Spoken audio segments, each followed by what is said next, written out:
Two OU students are dead after a murder-suicide in Texas. Meat shortages are causing consumers to buy local, and a Norman business is helping moms find healthier products. OU Nightly starts now.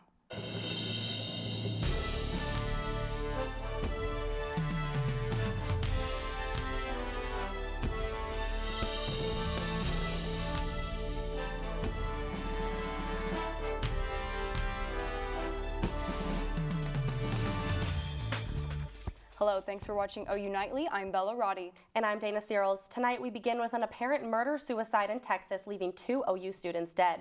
OU Nightly's Kolby Terrell is live to talk about what we know. Kolby? Thanks, guys. Coppell police are investigating a shooting at a coffee house where Caitlin Rogers was killed by her boyfriend, Nicholas Twining. Twining was seen running from the scene before he shot himself and was taken to the hospital where he died from his injuries. Now, Rogers was a junior here at OU and was even on the lacrosse team. While Twining was a year younger, he was also a student at the university. Police were saying that the two were college roommates, but friends who knew them well said that they were dating. Rogers can also be seen here with her family. Now, I reached out to police about the investigation, but they were not available for comment. Reporting live, I'm Kolby Terrell, OU Nightly. Thanks, Kolby. The U.S. continues to face a meat shortage and things have yet to improve. Many are turning to local meat suppliers rather than visiting major chains. Jackson Wojahn has more on why. Thousands of cattle are unable to be slaughtered due to federal workplace rules requiring that big meat processing facilities shut down or greatly reduce operations if one of their workers tests positive for COVID. The majority of the reason was these guys that owned cattle, they were told their cattle wasn't worth anything, so that they came back into the market to sell their cattle as a finished product, which worked out really good because the people that were buying that product had been going to the grocery stores and finding empty shelves. So it was an equation that it just fit. Local farms, including Duncan's, who started their business right before COVID, have found ways to navigate the crisis. These butchers are butchering our cattle and our hogs and putting food on their table. Locally, individually owned facilities that don't have to deal with quite the mandates. While being a bit of a drive, Duncan Farms thrives on a steady flow of business. Chase believes among their business practices, it's about quality rather than quantity. They can see there's not in a feedlot. They're not in a dirt or manure lot getting fed 18 pounds per head per day in the morning, 18 pounds per head per day in the evening. They know that we're not using hormones or antibiotics or any of that. Both Jace and Gabriel's businesses are doing rather well, with profits even doubling. Neither know when things will return back to normal, and Gabriel foresees costs will continue to climb as inflation sets in and workers work double time to meet the demands. Jackson Wojahn, OU Nightly. Both businesses are open to the public and welcome to anyone who wants to stop in. And the total number of active cases has been on a steady decline for the past week. According to the Oklahoma Department of Health, today's new case count is 1,119, bringing the total number of active cases to 11,874, and a total of 14,223 deaths. The Sam Noble Museum here on OU's campus has a perfect exhibit for its visitors. It's a traveling exhibit developed by scientists and creators at the Smithsonian, all about narwhals. Sam Noble was scheduled to have the exhibit right before COVID hit, but due to the craziness of the pandemic, it was delayed. Now, it's finally here and focuses on what the tusked whales are, what they do, and where you can find them. For students, this is a really wonderful opportunity to learn about animals that live in very cold places. And so this exhibit will teach you a little bit about narwhals, which are themselves just amazing creatures. The exhibit is only open until June, and everyone with a student ID gets in free. And after some pretty cold weather, we're starting to finally see some sun this afternoon. Josh Duncan has a first look at our forecast. Josh, will the warmer temperatures stick around? Well, yeah, it was a cold start to the morning with temperatures this morning in the teens across most of the state. Idabel at 23 degrees, 17 degrees here in Norman, but we have rebounded nicely this afternoon with current temperatures in the upper 40s and lower 50s. And taking a look at your forecast headlines, we will be warming up a lot over the next few days, so that warm weather will be with us through the weekend before an Arctic blast and a potential for ice and snow arrives by the middle of next week. Back to you. Thanks, Josh. A Norman mom and doctor is making it her goal to bring healthy options close to home. I talked with her about how she's helping moms find safer products for them and their babies. I mean, we need to meet moms where they're at in every stage and then support them in whatever they need. Since the beginning of the pandemic, it has become that much harder for moms to find healthy and safe products nearby and in stock. Luckily, prenatal and pediatric chiropractor Jill DeLong came up with a solution. Moms were asking me what I do, where to get necessities, where to get healthier products. I have a daughter who's 6, and so I went through that full stage and just decided, you know what? We have nothing in the Norman area of this degree as far as non-toxic, and so, you know, we need to bring it to the community. And so she did. Max Mamas was created, and since then, they have been helping Norman moms in more ways than one. Pretty much any problem you're going to bring in here for babies, first-time moms, families, things like that, we're probably going to have an answer or a solution for you. Max Mamas offers a safe space for women in the Norman community to get the things that they need, like clothes, from moms to moms. With a lack of education on products for babies on the internet, many women turn to the small business for help. Max Mamas offers classes, events, drives, and giveaways, all with the goal of educating the community on organic and non-toxic products and more. Due to Dr. DeLong's medical experience and what she calls a big hug environment, she says her products are one of a kind. Again, getting that one-on-one service here, we want to make sure that you can touch and feel stuff. There's lots of things here that we have that you can't really find anywhere else. Max Mama believes in putting moms and their babies first, without any judgment. Max Mamas is located on Tecumseh Road here in Norman. And Black History Month events on campus continue tonight with movies in Meacham. The Black Student Association is hosting multiple showings of School Days today in the Meacham Auditorium. The Spike Lee directed movie takes place at a historically Black college and highlights Black culture. We're just wanting to get people together all across campus and just showcase Black excellence and just also have a chill, relaxing movie. Given it's only week 5, but I think for some people it's been a already draining semester, so just come kick it. The showings will begin at 6 p.m., 9 p.m., and midnight.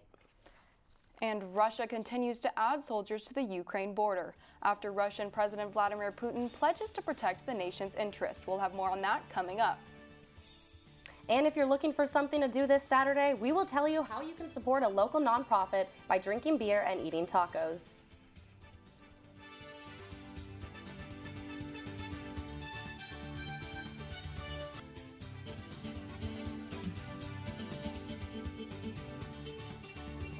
Moments ago, President Joe Biden spoke in a press conference saying he predicts Russia will attack Ukraine within the coming week. Dacoda McDowell-Wahpekeche has that story and the rest of today's headlines from around the world. Thanks, Bella. Ukrainian rebels are evacuating civilians away from the combat zone into Russia. This comes after a humanitarian convoy was hit by shelling. The conflict in Ukraine continues after Russian President Vladimir Putin pledges to protect the nation's interests. U.S. and European officials are estimating 150,000 Russian soldiers are on Ukraine's border.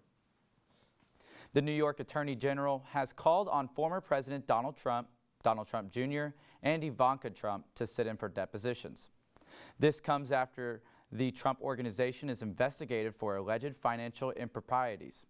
The Trump family tried to stop the work the Attorney General was doing, but a New York Supreme Court judge rejected the attempt.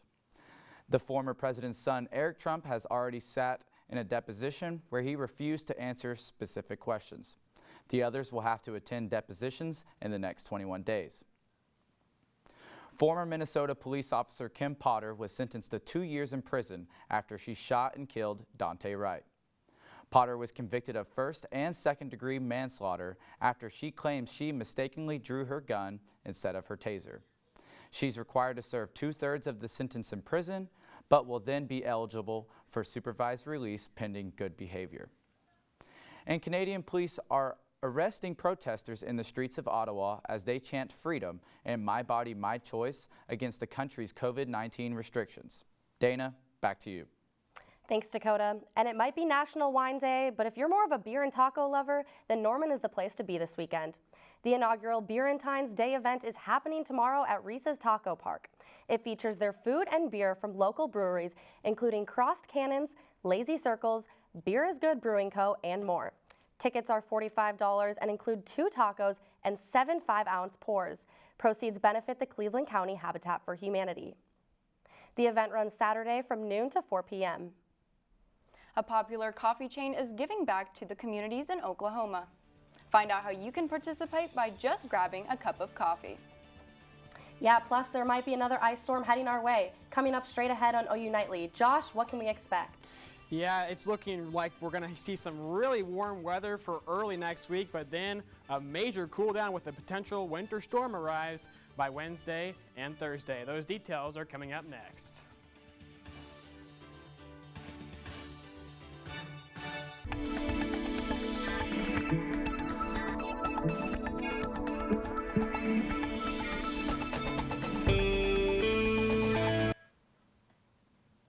Good evening and welcome back to OU Nightly. A live look outside in Oklahoma City shows a lot of blue skies, and it's not too bad out there. A temperature of 48 degrees, southwest wind at 14 miles per hour, and the air is pretty dry. Now, taking a look at the forecast over the next few days, it's going to be getting even warmer than it was today. A high of 60 degrees for tomorrow, 66 on Sunday, just a few clouds during the afternoon, but it will be a little bit breezy on Sunday, and then 76 degrees for next Monday. That's going to feel nice before this air comes in by the middle of next week. Watch what happens on Tuesday, falling temperatures throughout the day, and then it's going to turn cold once again by Wednesday morning. Lows in the teens across most of the state, the 20s in the southeast, and the cold will be sticking around for several days next week. 44 degrees on Wednesday, highs in the 30s for Thursday and to start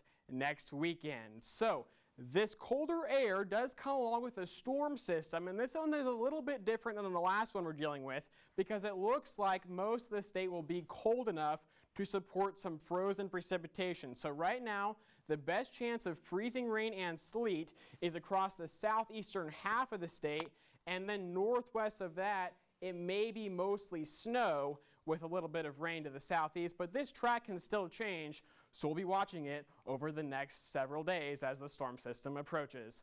Lows for tonight will be a little bit cold in the upper 20s to near 30, and then highs tomorrow. Get out and enjoy the start of the weekend. 50s in the north and 60s for much of the rest of the state. Your 7-day forecast shows a pretty nice weekend, followed by that very warm day on Monday, and then the major winter storm settling into the area with the Arctic blast by the middle of next week. Dana and Bella, back to you. Thanks, Josh. Dutch Bros locations in the Oklahoma area are raising money to help provide meals for the community. For every drink sold, the coffee shop chain will donate $1 to the Regional Food Bank of Oklahoma. The event started as a canned food drive and now has raised more than $2.3 million. All Oklahoma stores are open until 11 tonight. And that's it from us. Thank you all for tuning in. It's now time to head over to Big Friday Sports. Parker, it sounds like there will be a big local celebrity in town tonight. Today on Big Friday Sports, the Sooners have a couple of matchups this weekend in Ames, and Trae Young has a big night tonight in Norman. Stay tuned. Big Friday Sports is next.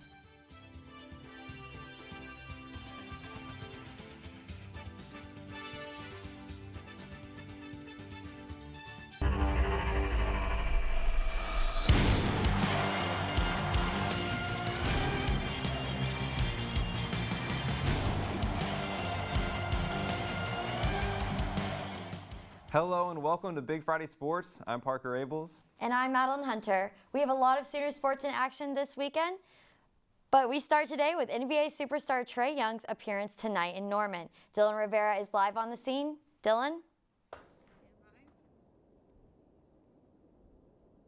I'm here on the campus of Norman North High School where a legendary former Timberwolf and a legendary former Sooner is going to be honored with a jersey retirement ceremony tonight. That player's name is Trae Young. Now, the atmosphere tonight is expected to be electric. I talked to a school official who says they're expecting the stands to be flooded tonight. Now, normally, Trey would be in Atlanta giving NBA defenses 27 points and 9 assists right now, but it's the All-Star break, and the 23-year-old was just named to his second All-Star game, and he's an All-Star starter this year, and that means he can come home on this Friday night. And what a night to come home for, as his jersey number 11 will be lifted up to the rafters at 7:30 tonight. Be sure to follow along on OU Nightly's Twitter and OU Nightly's Facebook page for more this evening. Parker and Madeline, back to you. Thanks, Dylan. Disappointing news for the OU men's basketball team today. Senior guard Elijah Harkless announced today he is out for the remainder of the season due to an undisclosed injury. While the team sure will be missing one of their top performers, they will have to play on as they travel to Ames tomorrow for a matchup with Iowa State. The last time these two faced off, the Sooners pulled out the 13-point win. The team is coming off a tough overtime loss to Texas on Tuesday, but Coach Porter Moser is confident the guys will bounce back with a win on the road. These guys are preparing like crazy. I think our staff, I think we're game planning, we're prepping, we're scouting. I think the guys are really, really locked in. Just gotta get over the hump. And joining the men up north, OU women's basketball is also taking on the number 6 Cyclones tomorrow in a highly anticipated matchup. Like their men counterpart, the women are also coming off a tough loss to an unranked Texas Tech last week, marking only their 5th loss of the season. The top 15 face-off has major implications for the Big 12 championship race, as the Sooners are just one game behind the Cyclones in the league standings. Tip-off is set for 6 p.m. tomorrow at the Hilton Coliseum. Men's gymnastics swings into Saturday with a meet against number 3 Nebraska at home. Reporter Shannon Earhart caught up with the number 2 ranked Sooners ahead of the matchup. The men's gymnastics team will be halfway through their season tomorrow, but they've been competing against veteran teams with a rookie roster. So the freshmen have been doing really well this year. They've been putting in a lot of work, doing a lot of numbers for the team, especially in competition, and not normally something you'd see out of our team. Normally we rely on a bunch of the older guys, more experience. And this sparks healthy competition. In a lot of ways, have been leading the team and pushing the older guys to up their difficulty and performances. So we need that and expect that going forward. Tomorrow's match will test the team's consistency. If we do win and we put up a good score, it'll be a good way to show the other teams in the conference and the whole NCAA that we are ready and we are the team that we can be this year. The men may be writing a new narrative, but they don't lose sight of their vision. Everybody doing what they're supposed to do, doing a good job. I think that'll really just be a boost of confidence for the team, showing that we can do it, we can hit a perfect meet, so that'd be really cool to do. Probably come down to the last event. It's been a while since they've beat us, over 20 years, and certainly it's my job to see that doesn't happen. Shannon Earhart, OU Nightly Sports. The top-ranked teams go head-to-head tomorrow night at 6 p.m. at McCaslin Fieldhouse. And coming up on Big Friday Sports, the NBA All-Star Game is this weekend, and the baseball team kicked off the season with their first game today. Stay tuned as Big Friday Sports continues.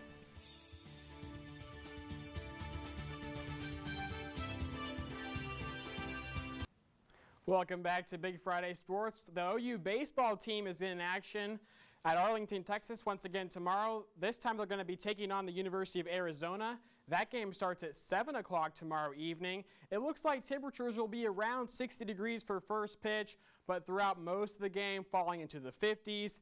And the sun out before the game, but after the sun sets, a few clouds may drift in from the south with a light southeasterly wind at 5 to 10 miles per hour. So good luck to the Sooners in Arlington, and back to you.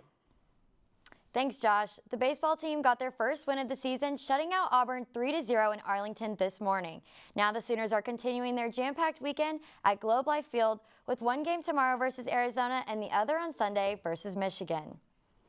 The OU softball team is heading to Houston for the Houston Classic.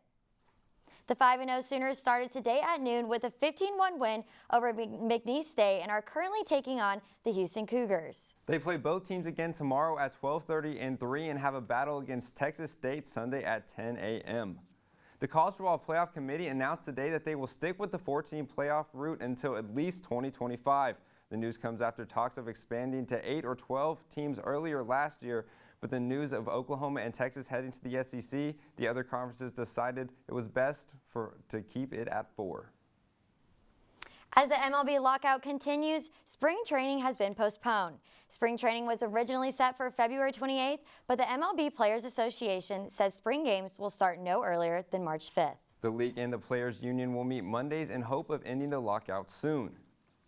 The NBA All-Star Weekend is officially here. Team LeBron headlines the game with a power trio of LeBron, Giannis, and Steph Curry, while Team Durant will be headlined by Joel Embiid and former Sooner Trae Young, with Kevin Durant sidelined due to an injury. The game will be Sunday at 7 p.m. with the Duncan three-point contest Saturday night starting at 7. The luxury jewelry brand Tiffany & Co. has unveiled a new product, but it's not what you might think. It is a brand new basketball just in time for NBA All-Star Weekend. The Tiffany Blue Ball will retail at a staggering $575 and will only be available this weekend. Well, Parker, I was sure that the ball would be covered in diamonds. If only I had $575 to spend on it. Well, that's all we have for you today. Thanks for watching Big Friday Sports. I'm Madeline Hunter. And I'm Parker Abels. Be sure to watch Game Day U Hoops every Thursday at 6 p.m. Good night.